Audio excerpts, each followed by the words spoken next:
몸을 부르르 떠거나 움찔 화들짝 놀래거나 앞으로 이런 경우에 아이를 맘카페에 먼저 데려가지 마세요. 안녕하세요. 소아청소년과 전문의 예혜련입니다.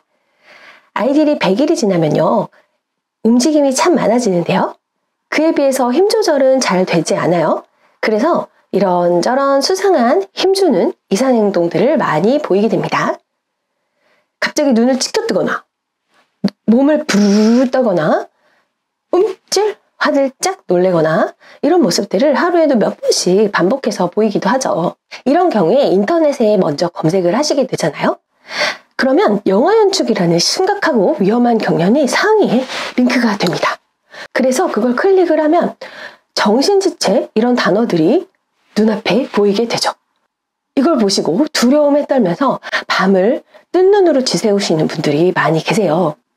실제로 맘카페에서 말씀 나누신 다음에 아이가 너무 정상임에도 불구하고 몇 날 밤을 힘들어하셨던 분들도 계셨고요. 반면에 영아연축이 맞는데도 불구하고 맘카페에서 영아산통 가능성이 있다고 듣고 병원에 가야 되는 시기가 한참 늦어졌던 경우도 있어요.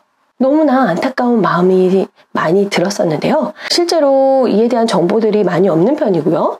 경련이 또 제 전문 분야이기도 해서요. 이번에 제 뇌를 갈아서 제대로 영상을 만들어 보도록 하겠습니다. 영아연축이라는 게 그렇게 흔하지는 않아요. 근데 멈추지 않으면 90% 이상 정신지체를 유발하는 굉장히 나쁘고 위험한 형태의 경련 발작이거든요. 영상 끝까지 보시면 어떤 모습을 보면 우리가 영아연축을 의심해야 되고 하루빨리 소아과에 가야 되는지 아실 수 있게 됩니다. 아이들이 오면 전문의들이 확인하는 걸 순서대로 알려드릴게요. 첫 번째, 경련 모습을 동영상으로 확인을 먼저 합니다.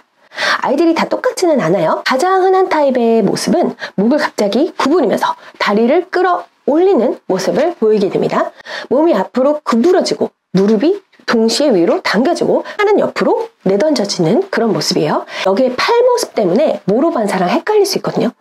하지만 모로반사 자세히 보면은 다리의 모습이 확연히 차이가 납니다. 그리고 병원에 가시기 전에는 동영상 촬영이 필수거든요. 당부드리고 싶은 말씀이 있어요.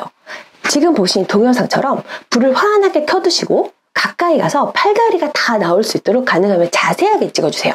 한 에피소드만 찍지 마시고요. 시작할 때부터 완전히 끝날 때까지 여러 번 반복한다면 모두 끝날 때까지 반드시 찍어주시면 좋을 것 같아요. 두 번째로 확인하는 게 아이의 나이와 시간대입니다. 보통 아이가 6개월 전후부터 시작하는 경우가 많이 있거든요. 그리고 이 영아연축이 심한 경우는 보통 잠에서 깨거나 자기 직전에 많이 하게 됩니다. 그에 반해서 우리 모로반사, 깜짝 놀라는 모로반사는 3개월 전후에 확 줄어들고요. 산통도 마찬가지예요. 아이가 자지러지게 오는 산통도 3개월 전후로 확 줄어들어요. 그리고 시간대요. 시간대도 산통의 경우는 저녁 시간에 좀 더 많이 발생하는 편이고요. 셔더링, 우리 부르르 떠는 몸서리 발작이라고 알고 계시나요? 일반 의사들도 잘 모를 수 있는 이 몸서리 발작 알고 계시는 분들도 많으시더라고요. 네, 요즘에 깜짝깜짝 놀라고 있습니다. 몸서리 발작은 아이들이 신나게 놀거나 맛있는 이유식을 먹거나 할 때 아이가 어쨌든 활동을 할 때 많이 발생을 하게 됩니다. 이게 영아연축과 조금 다른 점이에요. 우리가 세 번째 확인하는 건 아이의 점입니다. 혹시나 군데군데 아이의 몸을 뒤져서 흰 점이 있는지 확인을 해봐요. 특징적으로 이 피부에 점이 있는 경우에 결절성 경화증이라고 하는 유전질환을 가지고 있을 수 있어요. 그것 때문에 영아연축이 생겼을 가능성이 있죠. 모든 아이들이 이 질환 때문에 영아연축이 생기는 건 아니니까요. 모든 아이들한테 이 점이 발견되는 건 아니지만 이 점이 보인다면 영아연축의 가능성이 굉장히 높습니다. 네 번째 확인하는 게 바로 뇌파입니다. 어머님이 보여주시는 동영상을 보고도 확신이 서지 않은 경우가 있어요. 그런 경우에는 뇌파를 찍어서 확인을 합니다. 간혹 가다가 고개만 살짝 떨구는 이런 모습을 보이기도 하거든요. 어쨌든 애매한 경우에는 뇌파 검사를 해야 되는데요. 전극을 아이 두피에다가 올려서 테이프로 고정을 합니다. 뇌에서 전달되는 전기 신호를 우리가 컴퓨터로 확인을 하는 건데요. 아이가 잠들고 나야만 할 수가 있어요. 아이가 머리를 이렇게 움직이면 잡음이 너무 많아서 제대로 보이지가 않거든요. 그래서 아이의 낮잠 시간에 잘 맞춰서 하거나 아니면 수면 시럽을 조금 먹이거나 해서 이 검사를 진행을 하게 됩니다. 하지만 아이를 아프게 하거나 힘들게 하는 건 아니니까요. 검사 자체는 그렇게 어렵지는 않아요. 이렇게 뇌파를 찍으면 영아연축인 아이, 정상인 아이가 확연히 다른 걸 알 수 있게 됩니다.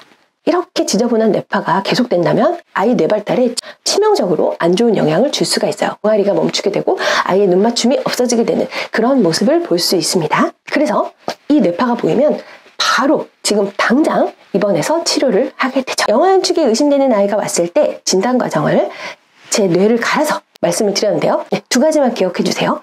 1번, 동영상을 최대한 자세하게 길게 찍는다. 2번, 소아과에 간다. 소아과에 가시면 당연히 소아신경 전문의랑 연결을 해주실 거거든요.